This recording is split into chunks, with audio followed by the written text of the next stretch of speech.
Little camp stove I bought. I ordered it on eBay, and I got it from a place called TMS in California. It was like $88, and I tell you, everybody else that's getting them is paying like $100 for them. And I got it within a week from California. I live in Pearling, New York, and right now I'm cooking on it.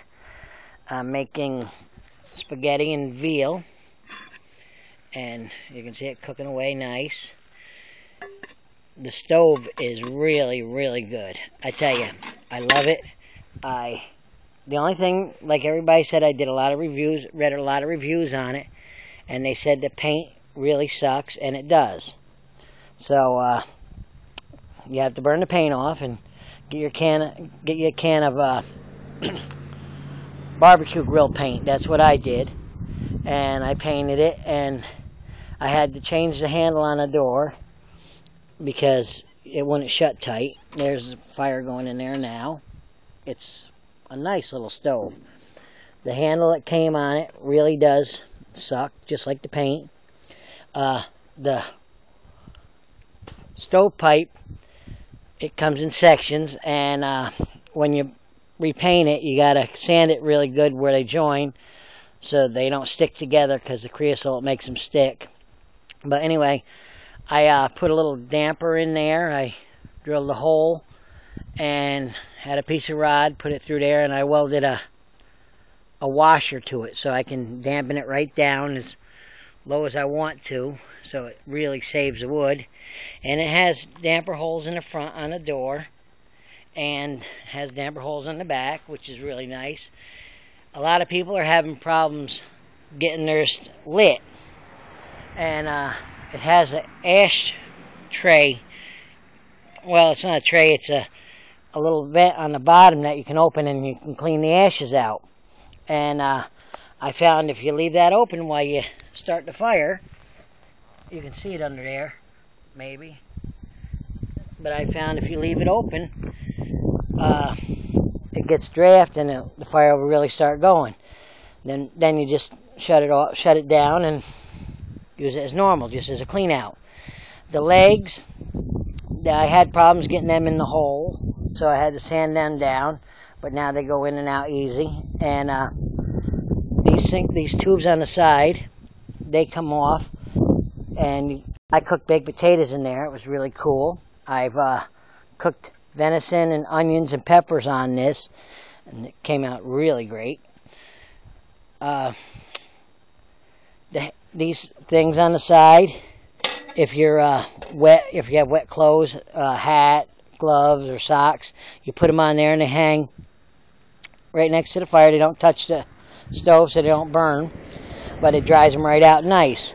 And this thing, is a handle, so you can, all the stuff stows right inside it. All the pipe, they come apart and they go right inside it. And this handle is really cool because you can pick the whole stove up, carry it where you want to. And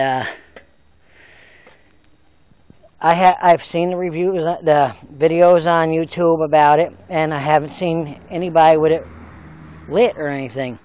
Well, one guy did. He tried to get it lit, but, and you can see right now there's a fire going on, but you can hardly even see the smoke coming out. That's how clean it burns. It's a nice little stove. I highly recommend it to everybody that's looking for one. I mean, you got to do a little work on it, but for the money, you could heat a garage, you could heat a shed. I'm going to use it for my shanty, like I said, and I'm going to get a littler one.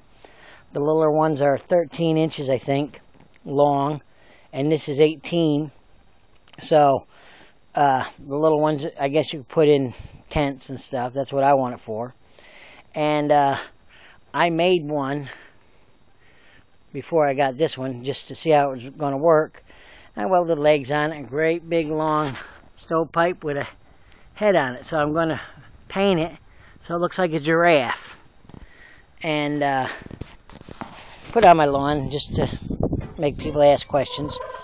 But I took a 30-pound propane tank, I cut a square out, and then I took another one. I cut it around so it sits over there nice, and I welded a hinge, but a bad job on the welding, so I don't want to show it too much. But that burns really nice. I had to drill a couple holes in the bottom for vents, for dampers, but I said I was going to use that for my ice shanty, but then I bought this one, and I'm really, really satisfied with this one. So I'm going to put my meal back on there for my dinner for tonight and let that cook away. And it holds, I tell you, I put wood in that size right there, 4 or 5, and it lasts a couple hours. But the other night it was like 12 degrees here, and I took, I think, 4 or 5 chunks of wood, a little bit bigger around than that, put them in there. And 5 o'clock in the morning I went out, and I had coals in there. And this is outside, so, I mean, it does hold the wood good, really. And I guess it's maybe because I put that damper on. I don't see why they didn't come out with a damper, but I tell you, the stove is a really cool little stove. If you need one for your ice shanty or garage or shed or whatever, this is the way to go. And the stovepipe, if you want to get bigger, you can either order it through them, or you can get school bus exhaust pipe. It's 2 5/8, I think, and that's inside diameter and maybe 3 outside. I'm not 100% sure, but the stove is really cool. So if you're looking for one, you go on eBay and you can get it for like $88 instead of $100 like everybody else is paying. If you just shop it, look at the ones you want, and TMS is where I got it. So good luck.